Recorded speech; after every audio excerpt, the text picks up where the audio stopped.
Dan selamat malam untuk kita semua. Alhamdulillah,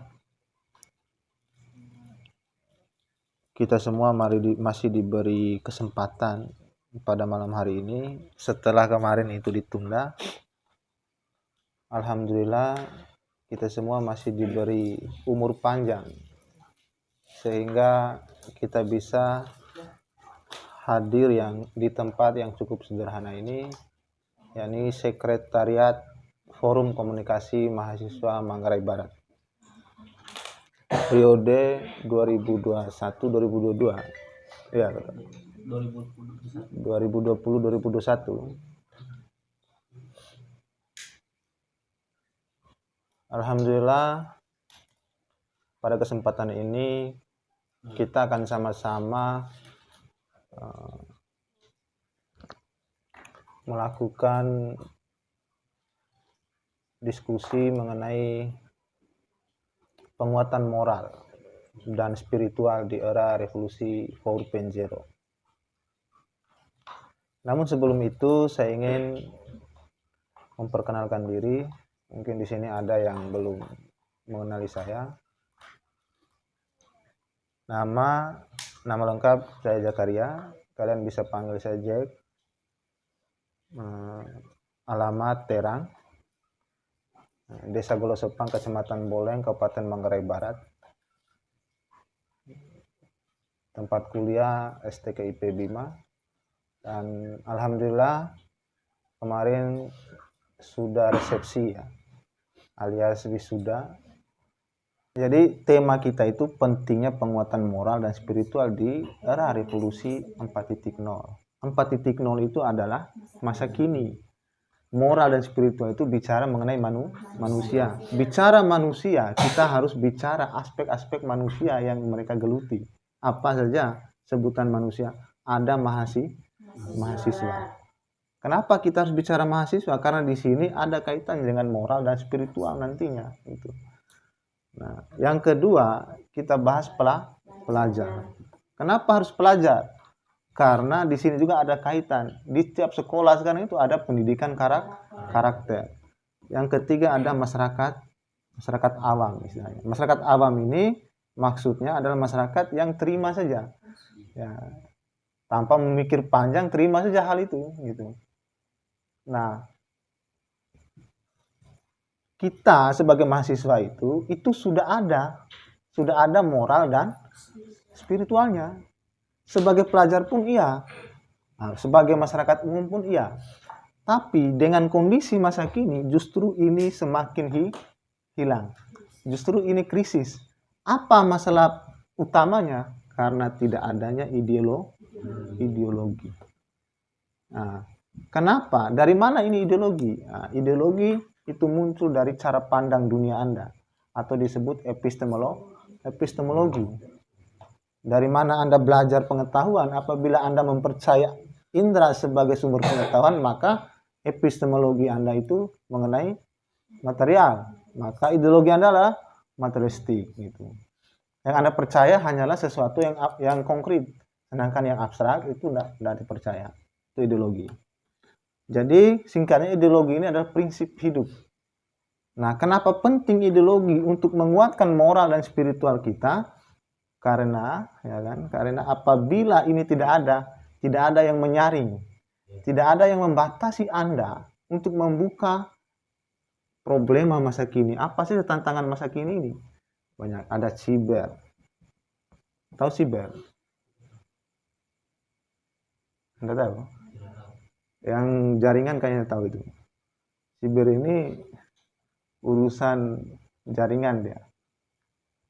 Ada istilah LOT, like operator thing. Ya. Ini kalau kita sudah masuk masa kini, di sini privat Anda masuk. Anda upload foto, video, Anda jelaskan diri Anda di dalam media sosial itu, semua hal privat Anda masuk di sini. Dan kalau ini sudah diambil oleh orang, maka Anda akan diperjualbelikan. Ini kenapa terjadi itu? Karena tidak ada ideologi. Dari sisi ini juga, ya kan, di pornografi, pornoaksi. Kalau Anda tidak punya alat penimbang sebagai neraca Anda melihat sebuah perkembangan masa kini, ya kan? Apa neraca pengetahuan itu? Ya, pengetahuan yang membentuk ideologi.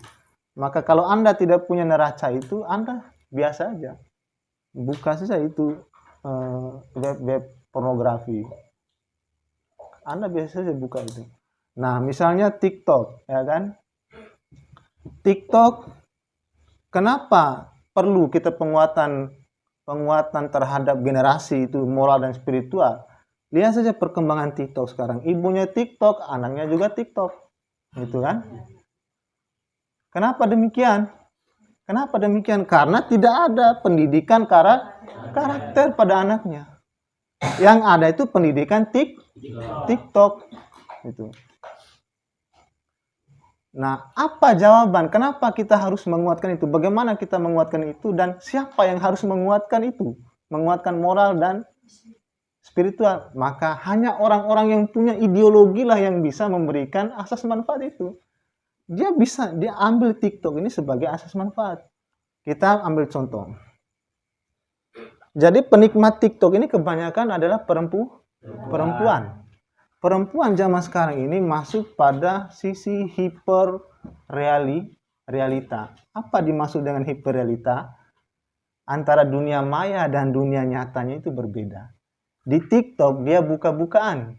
Di dunia nyata dia tutup-tutupan. Ya. Jadi antara dunia nyata dan dunia maya itu berbeda. Ini yang disebut dengan hiperrealita. Itu. Dia tutupi, dia malu. Di luarnya dia malu, ya kan? Dengan orang-orang sekitarnya dia malu. Tapi di TikTok dia buka-bukaan, ya kan? Sampai dada dan pahanya bukan lagi milik perempuan pada saat itu. Nah, bagaimana mengukur, bagaimana mengantisipasi ini, ya kan? Anda butuh pendidikan karakter. Nah, untuk mengajarkan pendidikan karakter, Anda harus punya ideologi. Jadi kuncinya adalah ideologi. Anda punya ideologi itu. Gitu. Nah, selanjutnya misalnya aplikasi apa lagi di revolusi ini? Jadi banyak ya. Kuncinya adalah ideologi. Jadi kita sebagai generasi bangsa, ya kan, yang peduli dengan sesama, maka kita harus tanamkan ideologi, lalu kita ingatkan pada teman-teman kita, ya kan, pada generasi muda masa kini ini agar punya neraca, ya kan, agar punya alat ukur untuk mengambil hal itu. Ya, karena begini loh, kalau kita hanya konsumtif, ya kan, sebagai anak zaman ini kalau dia hanya konsumtif, ya kan, memakai persoalan ini, ya, dia hanya pakai saja, ya kan, atau yang disebut konsumtif, maka dia akan disebut dalam bahasa epistemologi itu sampah peradaban, gitu. Nah, kalau di Facebook misalnya, ya kan, apa yang terjadi? Ada yang namanya post-truth. Apa itu post-truth? Post-truth itu menyamarkan kebenaran, atau sering disebut dengan propaganda, ya kan? Kenapa terjadi ini? Kenapa terjadi hiperrealita? Kenapa terjadi propaganda, berita hoak dan sebagainya? Kenapa mudah sekali ada kesalahan asusila di Bima sekarang misalnya? Setiap hari hanya berita asusila. Orang tua memperkosa anak kandung sendiri. DPR memperkosa anak kandung sendiri. Kakek memperkosa cucunya sendiri, ya kan? Ada yang membuang anak di got-got. Kenapa ini terjadi? Karena kurangnya moral dan spiritual. Untuk mempunyai moral dan spiritual, Anda harus punya ideologi. Jadi kita yang ada di sini sudah punyakah kita ideologi? Jadi itu hanya pengantar, karena ini diskusi bukan kajian ya. Nah, jadi hanya mengantarkan saja bagian-bagian terpentingnya, lebih dan kurangnya kita akan kembangkan di sisi tanya jawab, ya. Ya, akhirnya Saya ucapkan terima kasih. Billahi taufiq wal hidayah. Wassalamualaikum warahmatullahi wabarakatuh. Saya kembalikan pada moderator.